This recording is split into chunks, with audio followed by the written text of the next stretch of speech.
Após viver esses 5 anos na Holanda, hoje eu acho que o meu lugar de pertencimento é...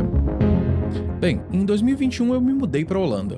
5 anos se passaram desde então e no meio de tanta mudança eu sinto que até a minha personalidade virou outra pessoa. Nesse período todo, eu só voltei ao Brasil uma vez, em dezembro de 2022.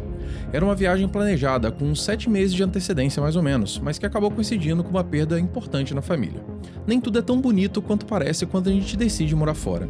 A distância cobra um preço muito alto, você perde aniversários, reencontros, momentos simples de rotina com quem ama. E com o tempo, as conversas com os amigos diminuem, a relação com a família muda e por mais ligações que existam, nada substitui estar presente. A vida lá fora segue cheia de oportunidades, é verdade, mas sempre com um certo custo emocional que ninguém te prepara para pagar. Depois disso, a ideia de voltar para o Brasil nunca foi a mesma, ficou sempre misturada com uma sensação meio amarga. Só agora, em fevereiro de 2026, eu decidi voltar. Dessa vez, em low profile total. Só os meus pais sabiam antes. Cheguei no Brasil e só depois de uns dias avisei um pequeno grupo de amigos. Fiquei lá por cerca de 30 dias e aqueles primeiros dias foram só meus, sem anúncio e sem alarde nenhum. Parte disso foi simples. O Caio de hoje é muito diferente do Caio de antes. Para essa viagem no Brasil, eu me planejei bastante. Aqui na Holanda, em janeiro, eu gravei e editei 8 vídeos em menos de 2 semanas. Um ritmo insano que me deixou exausto, mas que garantiria paz total durante o mês inteiro por lá. Só curtindo, sem pressão. Mesmo assim, eu ainda levei a câmera, microfone, luzes e uns gadgets para testar porque o plano era muito simples. Um vídeo por semana já estava no banco. Faltava só o da semana da viagem e com o backlog de ideias na manga, eu conseguiria gravar esse vídeo lá mesmo no Brasil sem nenhum tipo de estresse. Mas não foi nada disso que rolou. Mesmo com tudo diferente dessa vez, a viagem virou um caos. A documentação atrasada, carteira de motorista para resolver e eu pingando entre São Paulo e o interior do Rio várias vezes, tanto que eu mal consegui ficar com os meus pais como eu queria. Inclusive, como vocês estão vendo, esse vídeo está sendo gravado já de volta na Holanda. A ideia nasceu de uma conversa com a minha esposa no voo de volta.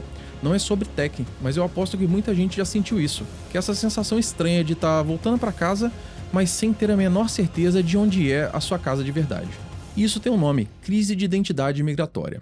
É aquele limbo onde você não se sente mais totalmente de lá. O Brasil mudou, você mudou, os hábitos e as referências não encaixam como antes, mas também não se sente 100% aqui, na Holanda, como um eterno visitante dos dois mundos. Não é uma fraqueza ou drama, é o cérebro e o coração tentando reconstruir quem você é depois de perder família, cultura, casa, posição social num novo contexto, criando um entre-lugar que te confunde e te isola. Muita gente passa por isso na imigração, e isso é comum e dura o tempo que precisar. Para alguns são meses, para outros anos inteiros, porque você está recriando do zero uma identidade híbrida que mistura os dois mundos sem escolher um lado. Para mim, isso está rolando há anos e talvez seja assim mesmo. A crise de identidade migratória é amplamente discutida na psicologia como um processo de fragmentação identitária, onde o imigrante perde referências culturais sólidas, enfrentando adaptação, barreiras linguísticas e até mesmo exclusão social. Fatores que geram perda e reconstrução do senso de pertencimento, conforme estudos existencialistas sobre saúde mental de brasileiros vivendo no exterior. Lordeiro e Vidal, em 2024, detalham como brasileiros no exterior lidam com dificuldade de adaptação cultural, barreiras linguísticas e exclusão social, levando à crise de identidade que exige a recriação do pertencimento via psicologia existencialista. Souza, em 2010, em Saúde e Sociedade, reforça que a migração contemporânea gera psicopatologias por condições sociais duras, abalando identidades e transformando questões culturais em problemas mentais. Esses estudos validam o fenômeno comum entre os imigrantes, especialmente brasileiros, com ênfase na reconstrução híbrida após essas perdas. E tá tudo bem com isso, essa crise não é defeito, é só um preço de crescer entre mundos. Um sinal de que você tá vivo, se transformando, virando essa versão híbrida que nenhum lugar contém por completo, mas que carrega o melhor dos dois.